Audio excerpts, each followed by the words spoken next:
having them there? You know, to be honest with you, as I said earlier, that the suspicions have been there. And certainly, I personally, when I gave speech, I knew that probably someone else in the audience that taping it, someone is in the audience recording it, and maybe somewhere in the mosque where I'm speaking, there's a camera that monitoring what I'm saying. But I used to say to myself, as long as you say it correct, as long as you say it according to within the limits, the bounds of the laws, you don't do anything wrong. Why you have to be scared of? Okay, that is my perception as an imam, not as a lawyer. But legally speaking, that is wrong. Why? This is privacy. This is about that you cannot intrude. There is no intrusion into the privacy of any community. Secondly, that looks while doing this, you are putting all communities into trial.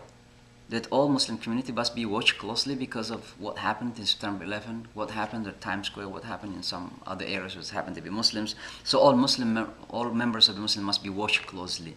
That is simply wrong legally, because we are here, part of this nation, must be respected. And the first response basically that you have to have positive thinking first of all towards our community. You cannot simply in one hand want to cooperate with the Muslim community, but on the other hand you have a very huge suspicion. So if you don't have trust, you cannot work. And that's why when I had an interview with Peter King, he said to me, so what we can do? When I forced him to say that what you are doing in the Congress is wrong, and he said, so what we can do? So I said, what you have to do is engage in the community, come to the Muslim community, talk to them, and have their opinions on issues including extremism. We acknowledge the existence of extremism, but by organizing hearing, isn't it solving the problem? Do you think it solved the problem, or it intensified the problems? Because you are basically instilling hatred and anger in the minds of the Muslims. And so he acknowledged that he made a mistake.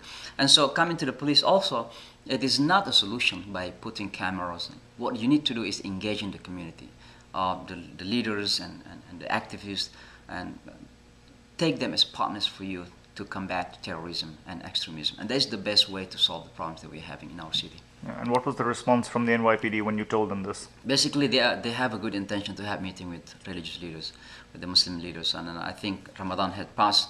They said to me that they are willing to do that, and this now my second responsibility is to find out when and where and who are going to be involved in this. Mm-hmm.